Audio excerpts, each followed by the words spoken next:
Okay, welcome back to the Underdog Wealth Academy. Today I am joined by Blake Erickson, who is one of my best friends in the world. And this is actually our very first episode, and there's a reason why I have him on. One, because we're really close, and I feel like if I mess this up, then it's more because you want to start with the lowest. And no, every dude, episode. the worry I have is we're starting with you, and everything from here on is going to be like, what the heck? No way. What am I listening to? But anyway, I've had a front row seat to see a lot of the things that Blake is up to in life and has done, and so I'm excited for listeners today to be able to learn from and hear from you. You're, like I said, dude, you're one of my favorite people, and I think there's a lot that people can learn from you. So I'm really excited to jam today. I'm going to read a bio because I have a ton of respect for just what Blake's done, and I want to get this right. So today's guest is someone I deeply admire, my good friend Blake Erickson. Blake is a powerhouse leader originally from Arizona. He served a mission in Lima, Peru for the LDS Church, and after returning home, dove into door-to-door sales, quickly rising to become a regional manager overseeing hundreds of reps. But Blake's story doesn't stop there. He recently made a bold pivot, partnering with best-selling author Dr. Benjamin Hardy to co-author The Science of Scaling, a book that lays the foundation for their fast-growing company, Scaling.com, where they help companies 10x their growth in just 3 years. Blake is a man who skates to where the puck is going, not to where it's been. He's a devoted husband and father to 2 boys, and someone who openly and courageously shares his faith in Jesus. I'm honored to have Blake on the show. So, bro, thank you. I'm honored. Let's do this. There's few people that I would say I look up to more than you, genuinely. Thanks, so, man. I appreciate thanks for letting me be here. You're an amazing host. Yeah, let's do it. I want to start with just those foundational years. I know you're from Arizona, but I'd really like to just skip to your mission, your LDS mission, because I know your mission for you is super transformational. Mine was for me big time. So I'd love for you to speak to just like your overall experience on your mission and kind of how that laid a really amazing, sure foundation for kind of everything you've done since. I'd love to. It's my favorite topic. There's Blake prior to the mission, and then there's Blake post-mission. I hear that. I got the same thing going on. So I'm glad we don't have to talk about the prior. Yeah, but, let's just skip over that one for all of us. The mission was extraordinary. Someone once said that the mission, your mission should be like a trailer of your life. And so experiences that you've had or are going to have, you should experience to some degree in your mission. Mm-hmm. And what I love about that is it's like it's not all sunshine and rainbows. You have the hard companions. You have the hard days. Yeah. And I experienced all of that. And for the first time in my life when I went on my mission, I was very unsuccessful. And meaning a lot of things in life just kind of came naturally to me. I just figured out sports or figured out friends, figured out social life. Never really figured out school, but I didn't really care to. Yeah. But things came naturally to me, and then I went on my mission, and it was like, whoa, I don't know what I'm doing. Mm-hmm. And the beautiful thing of that is it made me lean on the only thing I could lean on, which was Jesus Christ and God. Mm-hmm. Secondly, for the first time in my life, I felt anxious, depressed, and lonely, being away from my everything that I knew, being away from my family, living in completely different countries, speaking a different language. Of course, all those cultural different shocks and changes also drove me to a point where it's like, I have nobody else to lean on but God. Yeah. And so I say all that because that uncomfort and pain became the greatest experience for my life. Yeah. And me coming to know Christ and being forced to lean on him has permanently altered who I am and who I want to be and every decision that I've made since then. And so my mission the first 10 months, I remember writing home every Monday. That you have these P days where you write home and you talk to your family. Back then in our day, you could only email and you get like an hour. Nowadays, you can FaceTime and all that stuff. Yeah, which I have opinions on. So it's like a whole different experience for these kids. But we were the old dogs, so that's how it was for us. And I remember being in these internet cafes and just every week, dude, just tears dripping on my keyboard as I'm writing home to my family. And I'm just like, I'm not telling them this, but I'm like, this is the hardest thing I've ever done. Yeah, no question. And I don't know about you if you ever experienced this, but for sure, I was convinced multiple times. I'm like, if I don't figure this out by today, I'm going home tomorrow.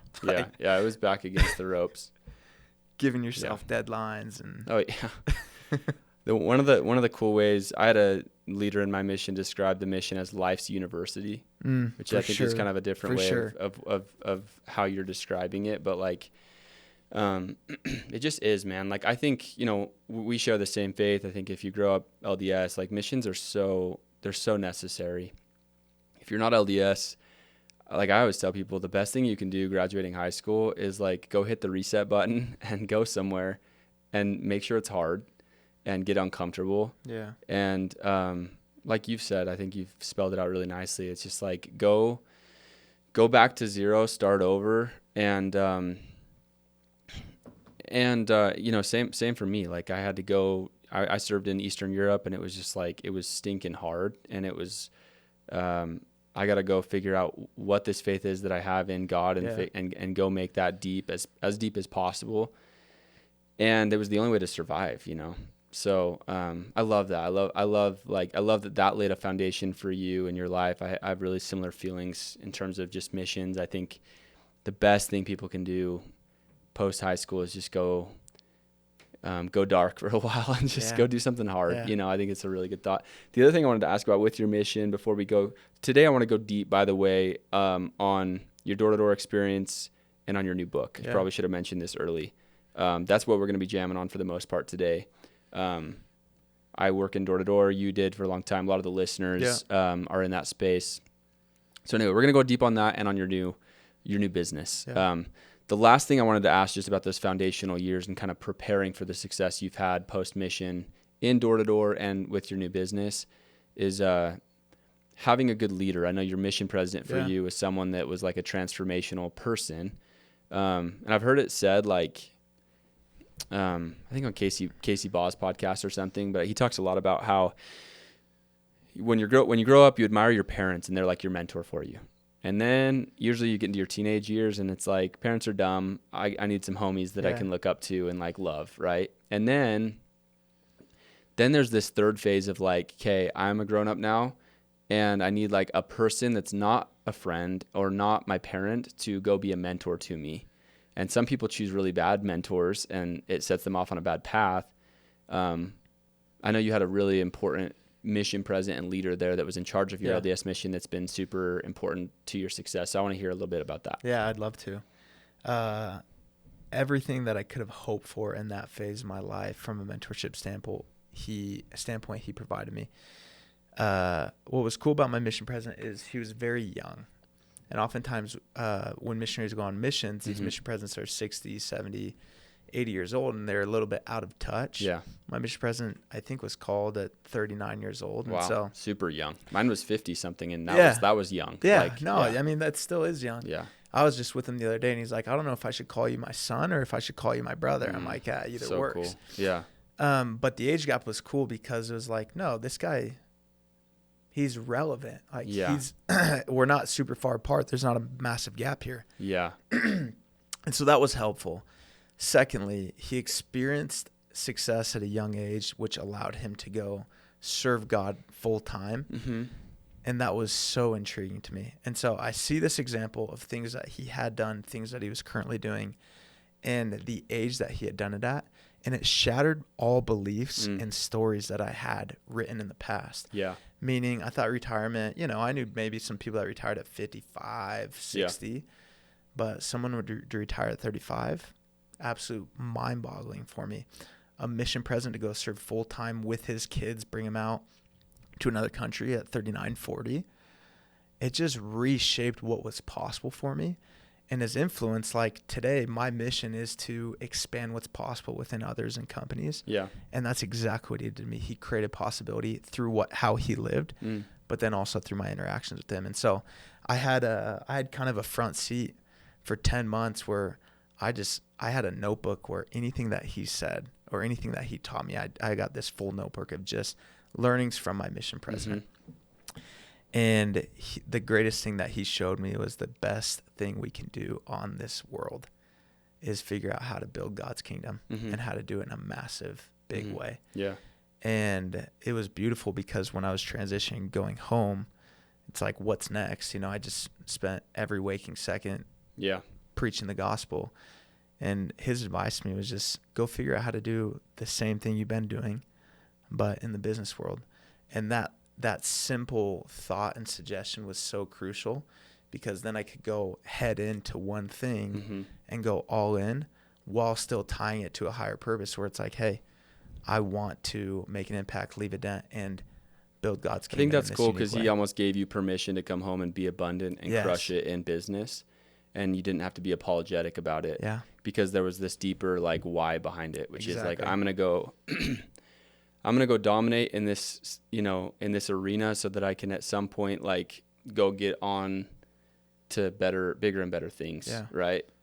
If that ends up being what you want to do, but I think that's a really cool thought. I had a very similar experience with my mission president. I just admired him so much, and just it felt like he was, you know, there's multiple legs to a stool, right? And if you have one missing, like it falls over. And I just felt like I looked at this man that just had all those in place, and so many lessons, like insane amounts of lessons that I learned from my mission president. One that's coming to my mind is like, I sat down with him the first time in Bulgaria, and I was like 4 or 5 months in. And I was like wanting so bad to just be better and be a better disciple and just go all in. And I was like following the rules and doing my best and stuff. And I sat down with him one time, and he came to visit, and I said, how can I improve? Like, what feedback do you have for me? And he said, I think you're doing amazing work. He said, I think you talk like a little boy still. Like, I hear you call everyone dude. And he's like, you're a disciple now. You need to put the word dude in a closet for a while. And even like just that one thing for me was like transformational. It was like, that makes sense. Like I'm here to be on God's errand. And so I'm going to like become a more committed person, less casual. And as like a 19-year-old, those are lessons that are like, they're huge. Because you just got your dad had probably told you 100 times. Yeah, exactly. That's the thing is sometimes it takes someone that's not, again, like not a parent, not a friend. Anyway, that's awesome. So beautiful. You came home from your mission. We met at some point, and we've been really close for 6-7 years now. Worked in the same industry for quite a while, for different companies.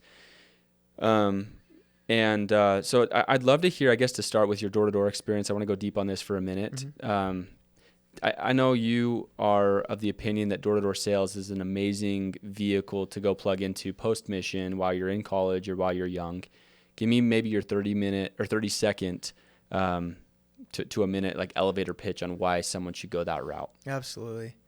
The coolest part about door-to-door, which I think everybody should have the opportunity to do, is you can write your own check. And I see so many people with so much potential, but then they go plug into a vehicle, which is just going to suppress them or cap them. Yeah. And the beautiful part of door-to-door is if you are hungry and if you're elite, it will show in your results and it will show in your paycheck. Yeah. And I don't know many vehicles that can just give you that blank check or that blank sheet of paper and say, go create it. Yeah. And that's direct, what door-to-door does. Totally. Direct reflection of the value that you're creating. And there's no politics. Yeah. There's literally nothing except, do you go get the result? Right. Yes, no, yes, great. You keep scaling, you keep going. Yeah, money follows value. I fell in love with it because of that concept. Like I grew up playing sports, and I know you did too. And it's like in sports, and there sometimes are politics in sports growing up. For sure. Which is why door-to-door maybe is even cooler, because there's no one that's like, you can go knock the doors and you can go get results. And if you put on the revenue, like money will follow that value, right? But like in sports, if you're a stud, usually you get on the field and you get results, right? There's so many jobs out there, unfortunately, where you could be the best employee there, but you're trading time for money, and there's just an absolute cap, right? And the closer you are to revenue, the more opportunity there is. And what is closer to revenue than literally like hitting the streets and putting on new business for a company? It's in my opinion, it's the coolest it's a flex for someone to be able to say, I can drop into a neighborhood at any point, any given time, jump out of an airplane and be in a neighborhood and go put on, flex. Serious revenue for a business. I think it's so cool. I'd also say real quick, the market is shifting more and more towards skill set and further away from what your degree is or what you studied. And for anybody specifically that wants to be in business, the two greatest skill sets you can learn is sales negotiation, communication, and then leadership and management.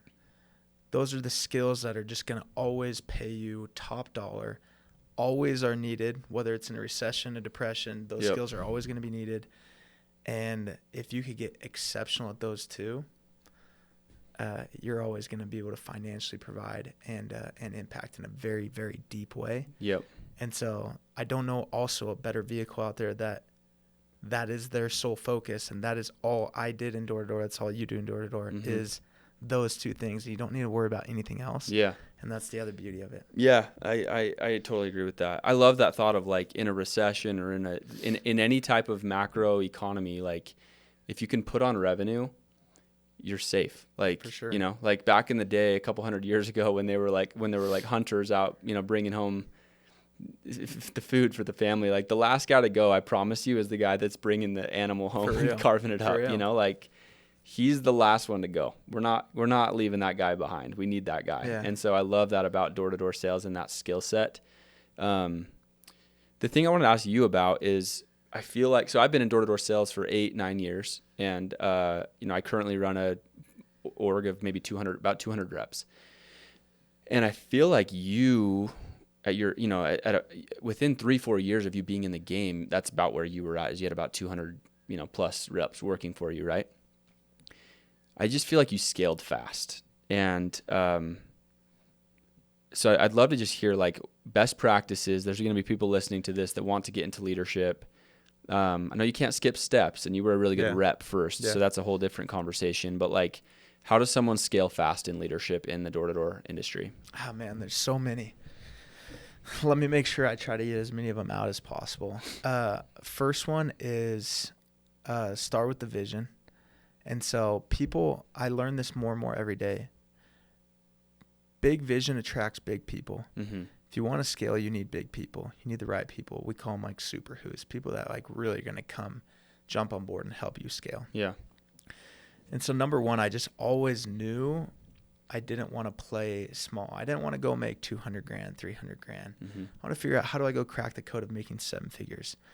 Natural byproduct of that is you got to do a lot of revenue to be able to achieve that. So starting with big vision was massive, which also created attraction to the organization because people want to be involved in big vision. Mm-hmm. Number two, I would say that when I approach door-to-door sales, I would say majority of people approach it with, I'm a sales rep. And I actually never wanted to be a sales rep. I always wanted to be an entrepreneur. And so when I approached door-to-door sales, I said, I'm going to approach this as a business owner. Mm-hmm. I'm not approaching this as a sales rep. And so I did my time, of course. I went out and sold. I did the training. I figured it out. I went out and led a team. I did the process. Yep. But as soon as I possibly could, I applied as much leverage as possible as a business owner would apply. For example, I've had an assistant since I was 21 years old. It was just a way to buy back my time and duplicate myself that if I was thinking like a sales rep, I probably would have never done.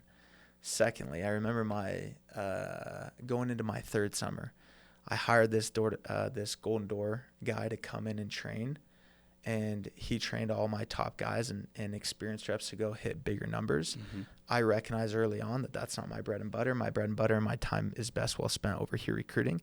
And so I figure out, how do I leverage people, systems, processes, and approaching it as a business owner would approach it, I think allows you to scale quicker and play at a higher level. And then lastly, I would say from a leadership standpoint, the game we're playing, what door-to-door truly is it is a relationship game. And this is why your people, bro, are so loyal to you, because you're so world-class at this. But the person that cares the most will always win in this industry. And time will tell. You might feel like someone cares about you for 6 months, but maybe 2 years later you realize that they don't. Yeah. And so if you can care the most, you will always win. And that might be longevity of reps. They might stay longer than anyone else stays. Yeah. Or that might just be people can see quickly and early on that you love them, and you are less interested in maybe what their revenue's putting up, but really interested in their growth. Mm-hmm. And people can always feel that, and they can always feel when you don't have that. And so I like to think, and I hope that I just always cared the most about my people. Yeah, I love that, dude. I think that there's so much value in what you just shared, honestly. Even in your intro, like when I was thinking of how do I go describe my close friend, Blake Erickson, that phrase, like skating to where the puck is going, not to where it's at. You sold the summer or two, and then it felt like you were at a place where you had so many teams to where you were needed to pull off and impact teams and not so much sell anymore.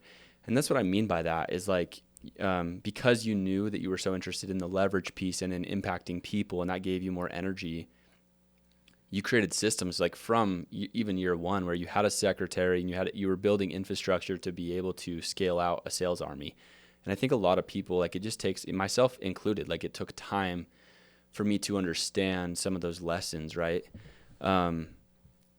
So I love and appreciate you for being like a fast mover and just seeing like, what am I doing this year? Asking myself honestly, like, what am I doing this year that allows me or sets me up to be not just like 1 + 1 = 2, but like, how do I go multiply this thing out and be way further down the road next year? So awesome principles, I think, shared in terms of like, if people are interested in scaling out a sales org, I love those 3 nuggets shared, and really, really good stuff. Thank you. Would love to dive into, I mean, I could talk door to door with you forever, and I think you're as qualified to speak to some of this stuff as anyone. But I am so interested in this new chapter of your life. And I've been I feel like over the last year or two, because we're in the same mastermind group, we've become really close. And well, I guess I'll share this story. Like I remember like a year ago driving to southern Utah together. And I, at that time, had no clue like what was going on in your life. I'm like, Blake makes $1 million a year. He's a stud. He's in door to door. Like he's probably just like happy and growing it out and investing in real estate. And like, and I remember looking over at you and being like, dude, how's work? How's life? And I think at that point you were like, you were making a pivot, a big life pivot, which I think is so rad. And I think a lot of people, myself included, even at that time, I was like, holy cow, dude, are you sure you want to go make that move? Right. Cause I remember your reaction. My reaction was, for me. Yeah, I was a little bit like, Blake, let me know if you need a therapist, bro. Like, but just describe this pivot, dude. Like, I think from my vantage point, good can be the enemy to great. And you had for most people, it would be a great circumstance, like the type of money you were making, the people you were impacting, the sales org you were running. But you're such a big thinker that I would think you would define your position there as good, and now your current one, you're trying to go create something great, right? Yeah. So tell me about why the pivot, and I'd love for our listeners to just hear that story, dude, because I think it's super rad. Ben Hardy's an amazing author. I before even this stuff that happened with you, I'd read multiple of his books, love his content. So yeah, maybe just in a couple of minutes, just share that story, like that pivot from door to door to now what you're doing. So it was my 5th summer. So I was gearing up for I was actually gearing up for my 5th summer. So I'd just done 4 summers. Yeah. And I realized, and this is important, and I'm being 100% honest, as I realized I was incredibly stagnant. And I was lying to myself saying that I wasn't. And what that looked like was I was putting my time in a lot of different places. And a key quote of mine is, when you have diluted focus, you get diluted results. And so I was doing all these things, trying to progress or go to the next thing. And when I looked at my door-to-door organization, it was pretty self-managed, meaning like the people that I worked with were just so incredible that I wasn't as needed, and which allowed them to continue to build and scale. And I could just focus on very high-level tasks, which also meant that I didn't have to work that much. And so I began thinking like, man, this would be good. This would feel nice, very comfortable, working a couple hours. That would be a great lifestyle. But then this part of me was just like, man, you would be doing such a disservice to all the potential people you could impact, touch, and for your own personal growth and development, you'd be doing yourself a disservice. So I'm like, okay, what does that mean? What's next? And there was a couple options. I could take the door-to-door thing and just go bigger with it. Or I could do a pivot where it was something where maybe I had more control of, I was the owner of, and get into something that would really force rigorous development for me. And around this same time, God doesn't speak to me that much, but today he did, this day. He said, I want you to call Ben Hardy. Ben and I met. He's a top 5 best-selling author in like business strategy. Yep. We had met 3 or 4 years previous, and we had kept in touch throughout. We're friends, but by no means were we best friends at this point. How'd you meet him? I was at my Mission Presence house in Orlando, Florida. I was going to a conference, and Ben worked with my mission president in their callings together. Okay. And so we connected that So you met day. him through your mission president. Yeah, which is hilarious. Again, like foundational years, classic. It's crazy, actually. Yeah. But yeah, okay, keep going. And so I didn't call him. I can't remember why, but a week later I get like the punch again. I'm like, hey, call Ben Hardy. I'm like, all right, I'll do it. Didn't call him. A week later, get the punch. It's like, all right, call him. So I drop what I'm doing. I'm going to call him. I remember the office I'm in. And I remember exactly what I was doing. I pace when I talk, so I'm pacing like crazy. I have no idea what this call is going to be about, but I call him. And he answers. And this is a very well sought after guy. And I just say, hey, I want to be a resource to you. I feel like I'm supposed to call. I'm not sure why. But genuinely felt impressed to figure out how I could be a valuable asset for you. He's like, I'm interested. And when he said those words, I was like, all right, I'm gonna dive into this. He gave you an inch. Yeah. And he literally gave me an inch. He just creaked the door open just a little bit. I'm like, all right, I'm gonna open that thing more. And at the same time, he's like, I get people calling me all the time saying they want to do something together or whatever. I'm like, all right, I'm going to make sure I'm not that guy. And I'm not the guy that doesn't follow through, doesn't actually go create it. Yeah. So fortunately, timing wise, he was in a spot where he was looking for his next opportunity. He had just kind of finished a last venture. And then I'm also in this position where I'm like, I'm looking for the next venture. And so we go out that summer and we start talking, and we get on this cadence where we talk, we start dreaming, we start thinking about what we could possibly create. And there's multiple times throughout the process where he was like, hey, it's just not going to work. Like, I got too much on my plate. I got too much opportunities. I got this person wanting to do this with me, like much higher level people, 100 times higher level than I was. And I just kept calling. And one day we met up at my house and like really made some massive progress. And then we kept in touch. And then every so often he'd be like, I can't do this. One day I said, Ben, let me fly out to your house. This is August. And let me just present to you what I think we could create. Flew out to Orlando on a whim, went to his house. We sat down and he was so abundant and so humble and just said, please share everything that you want to share. I'm completely open-minded. And his disposition of humility was just so inviting and incredible. And I said, look, in a world of fluff, you're substance. In a world of everybody writing about self-development, woo-woo, your principles actually work. They create results. Yep. I've read multiple of his books and would totally agree with that. They change people's thinking. And let's flood the world with this. He's like, okay. And I'm like, everybody right now is talking about scaling, but no one owns who's the go-to scaling person? Like, who truly owns what that is or how to do it? We're like, no one does. So I said, let's go own scaling. And this was right up his alleyway because he loves business. He loves strategy. He loves growth. Yeah. That was kind of what his last book was on. And he's like, I love that. Like, I'm very interested in that. And so we made some massive ground there. Secondly, I knew that he really wanted to really focus on being a prolific author. He didn't necessarily want to build a business. And so I said, hey, you focus here. Let me go build this thing here. And your books can be the back end, or the business can be the back end. But I'll go run the business. There you go. Yeah. So you get a double, triple dip. Yeah. He's like, that's also a great idea. I said, here's the kicker. If I'm going to build this business, if I'm going to grow this, this is going to be crazy, but it would be in our best interest if you allowed me to co-author this next book with you. And that, for him, he had been writing this book called Rapid Transformation for over a year. And he was like, hold on there, bucko. Yeah, like I've been pouring my heart into this. Yeah, he's been an author for like 12 years at this point. So yeah, I've like, built this you want me to just throw you on? Yeah, like I've built this skill set for 10 years, poured so much time into this.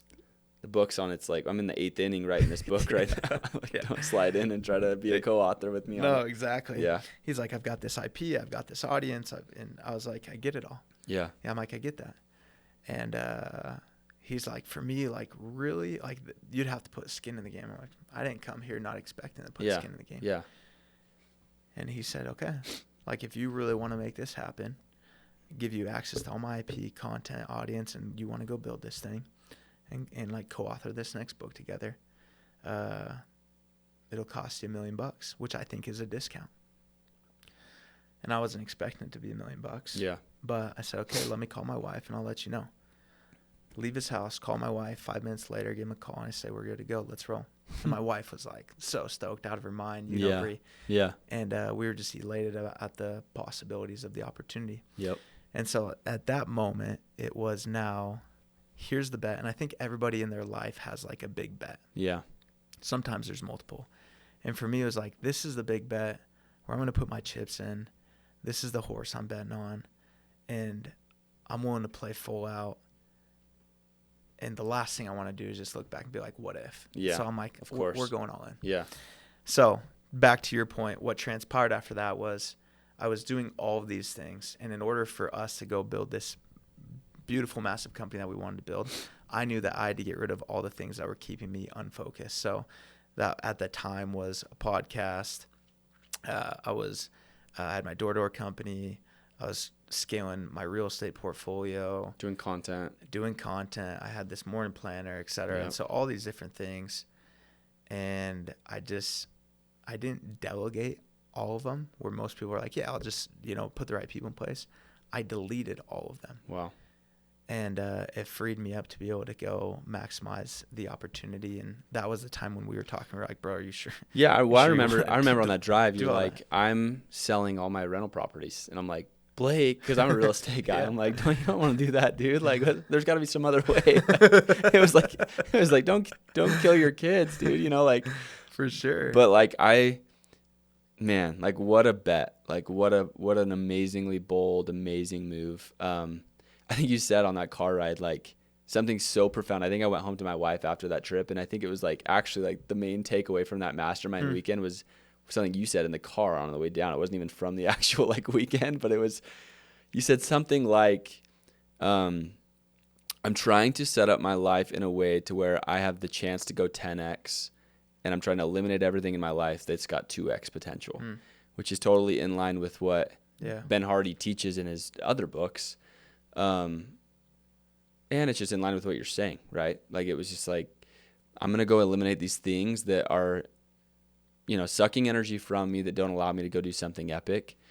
The other thing I want to point out is, like, I have, a couple hundred reps that will listen to this that work in door-to-door sales. And I wouldn't discount the fact that it's a game of sequences. Like, you went on a mission, you met this mission president who led you to Ben Hardy. Yeah. And by the way, I'll just sneak in, the CEO of your new business is your mission president, which is crazy. So fun. So cool. But then the second piece is, like, you're 20 years old? 27. And you had $1 million to give. Like, and how'd you get that? Right? Door-to-door. Like, it was door-to-door sales, and it was like, so it's a game of sequences. There's so many kids that they want to skip steps, right? They want to be a leader before they're a sales rep. Or they want to go be a business owner before they even have the skills to successfully operate a real business, right? And there were competencies that you picked up along the way. There was capital that you picked up along the way that allowed you to go make a bet. And so I just want to highlight that. Like, I think that's a super important piece that people can't skip over. Like, you didn't skip steps along the way, which I think is super cool. Thank you. Tell me about the frameworks you guys are using, and you don't have to give it all away. Like, by the way, the book's called The Science of Scaling. I read it in 2 days. I got a pre-order and like slammed that thing, dude. For the right person, Ben Hardy's content and now your content is just like, man, it's tough to put down. So good. But tell me a little bit about the framework and frameworks you guys are going to be teaching people to go scale a business 10x in a short amount of time, right? Because that's the whole message is like, hire us. We will help you scale your business in terms of revenue really big, really fast. Yeah. Right. Yeah, I love that. And then after I answer this, I'd love to get some of the main things that stuck out to you. Sure. So Tony Robbins just wrote the foreword for the book, which we're super excited about. Which is amazing, dude. But one of the key things that he said that's like transformed the way I think about this was the following. He said, business is 80% psychological and 20% tactical. What most people think is that it's the opposite. Every one of us is always focusing on tactics. We're focusing on how we do this, what's the step-by-step process, and et cetera, right? Yep. What we focus on is we change the way that you think. We take you from a doer to a strategist. And so in order to turn you into a strategist, good strategy leads to good results. We have to change your thinking. And so the framework starts with, it's a 3-step framework. It's change your frame, raise your floor, intensify your focus. And Stephen Covey talks about we see the world as we are. We don't see the world as it is. We see the world as we are. Mm-hmm. And so a business owner that's operating from a goal of they want to do, or even a door-to-door rep, I want to do $1 million of downline revenue this year. The way they see pathways to get there, or people or processes to get there, is so much more different than the person that's saying, how do I get to 20 million in downline revenue this year? And so simply by just understanding the way that you frame things. Yeah, you think bigger and there's just less pathways. Absolutely. Right. So for example, 2 years ago, my frame was, how do I go build a bunch of passive income and build a real estate business that makes me X amount of money? Mm-hmm. And that was my old frame. Mm-hmm. My new frame was, what if I could build a business that was worth multiple 9 figures? All of a sudden, the real estate and passive income no longer mattered. Yeah. Does that make sense? Mm-hmm. Yeah. And so I just raised the frame. Because the one is way more impactful to you than the other. You got it. Yeah.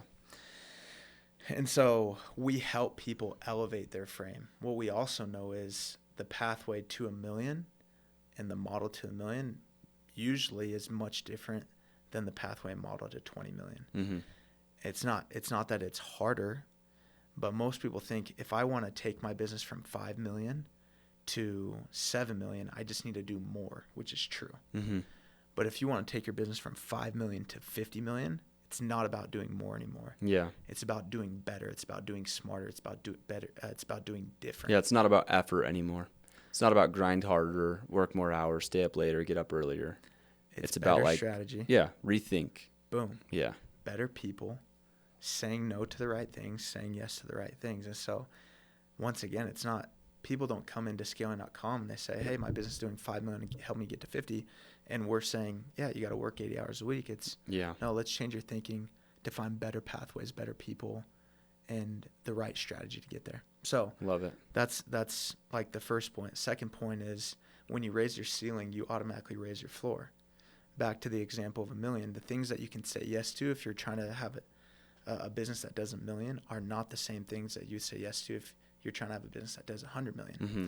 The people you hire at $1 million versus the people you hire at $100 million are significantly different.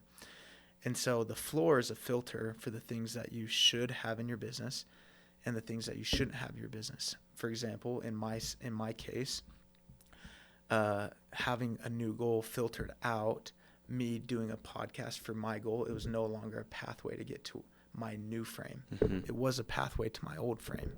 And so I raised my floor and the podcast fell below my floor. Mm-hmm. Does that make sense? Yeah. And then lastly, leveraging best people, best pathways, or intensifying your focus. For me, Ben Hardy was a pathway to the goal.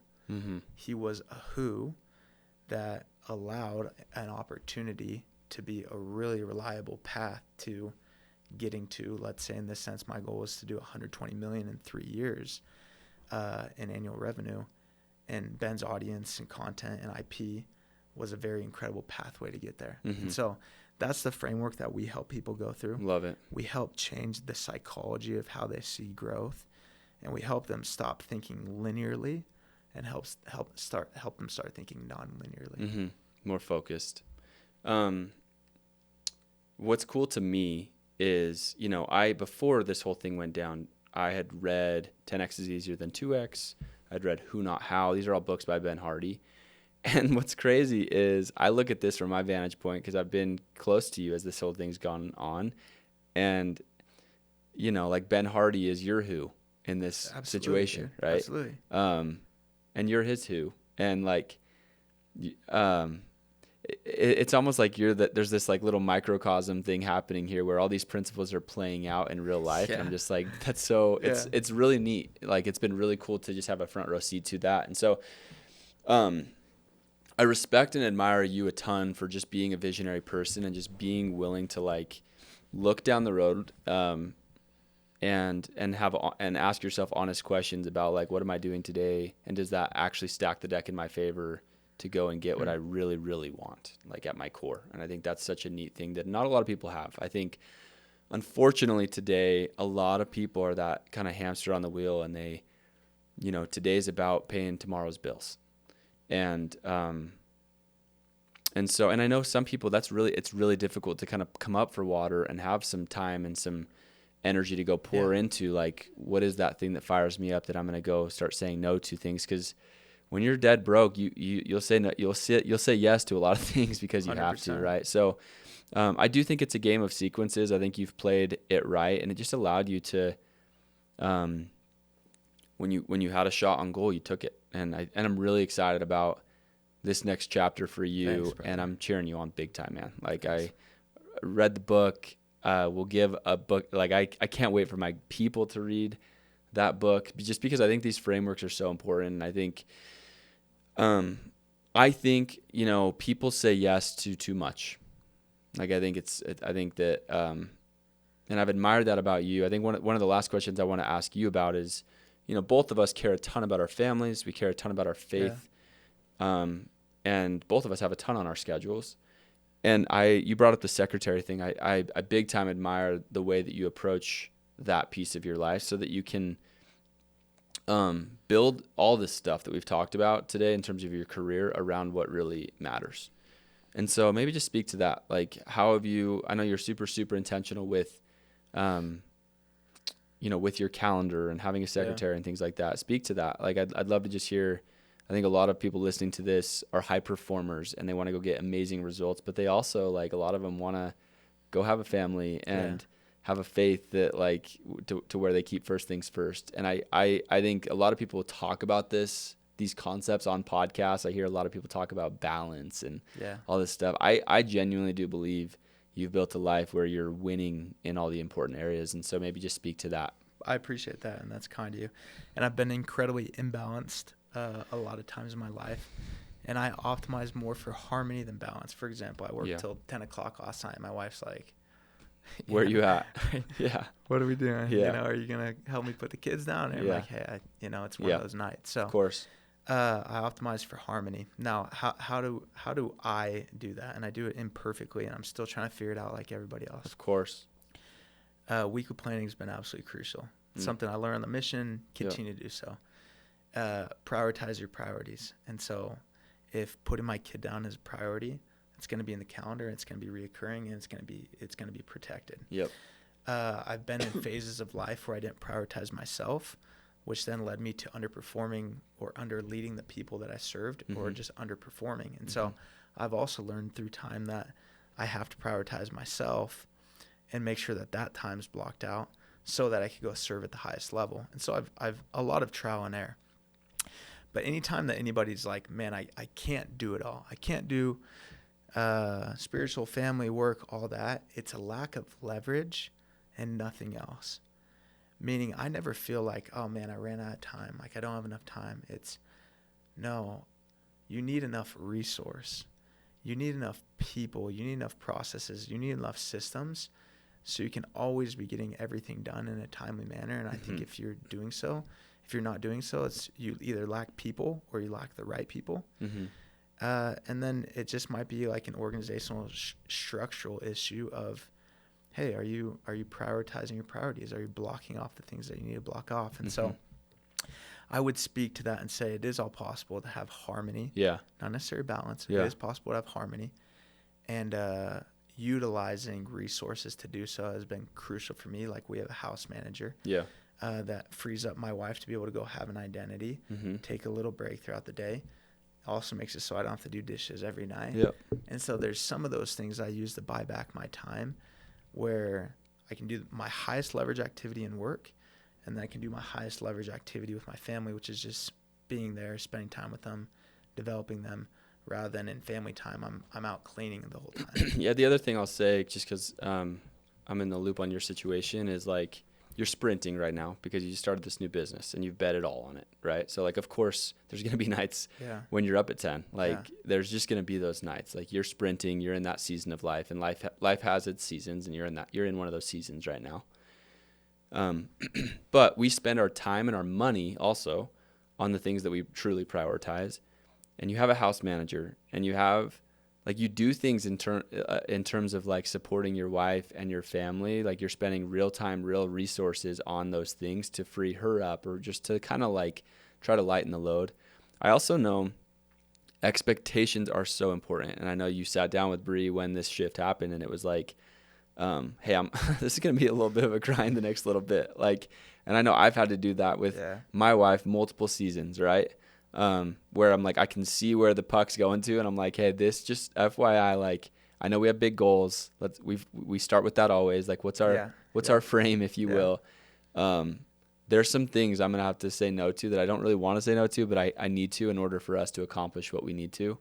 And so I know that's the other thing I would just highlight is I know that you've communicated really well on that. And I think that for people listening that are going to go through a season here soon, if you have people that you care and love about, like it's helpful and healthy to communicate with them so that they know, what's coming.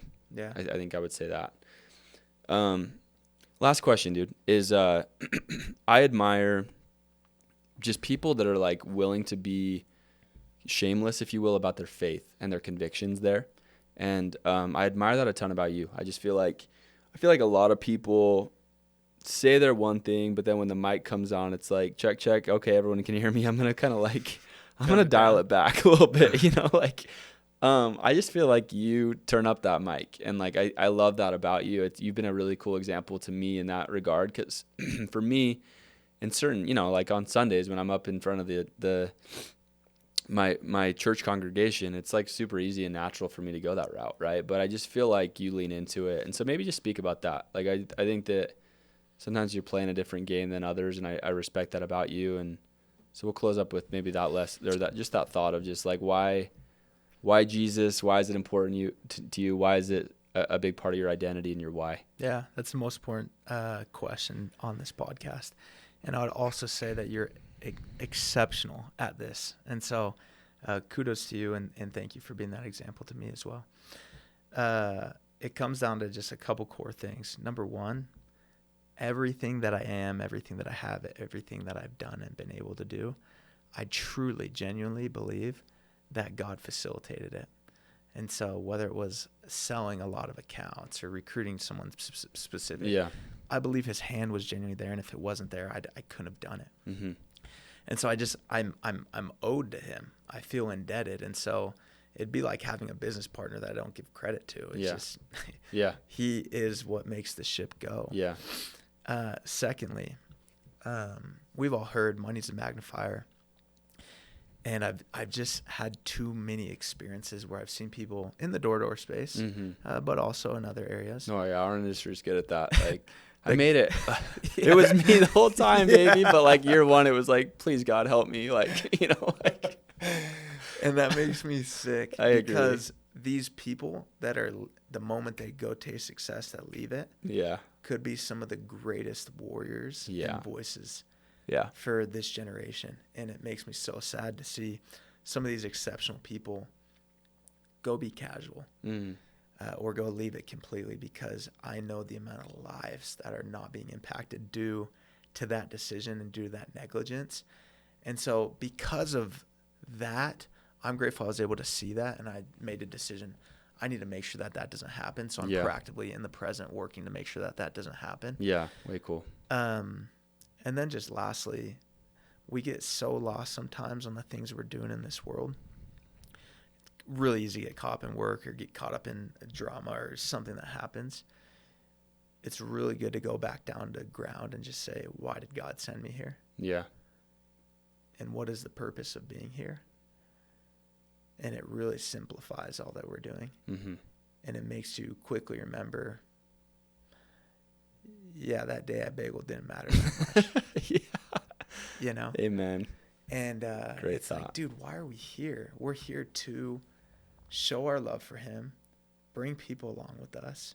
Anything else that's above that, it's a bonus. Yeah. And if you can do something that simultaneously fulfills that mission, even better. Yeah. And just remember that. Keep that the root, keep that the ground. Yeah, love that. Thanks for sharing that. That's awesome. This has been fun. Hopefully we do this again sometime. You're amazing. Let me say this. If you that's listening, if you're 18, 24, 30 years old, there's not a better man and podcast to follow than this guy. You're an exceptional host, which I can't believe this is your first one. I don't know what I'm doing. I'm thinking like Joe Rogan's got some competition. Yeah, I'm coming for him. But when you talk about having all the legs on the stool, that's you, my friend. And so that's going to attract the right people. And this might be the only podcast you need if that's what you're looking for. I appreciate that, man. Well, I have good people around me in my corner, and I'm super thankful for our friendship and relationship. You too, and our best years are in front of us, not behind us, for sure. So anyway, love you, man. Love you too, man. Thanks for coming on. All right, that'll be it for this episode. Thank you guys for jumping on and listening. We'll catch you next time.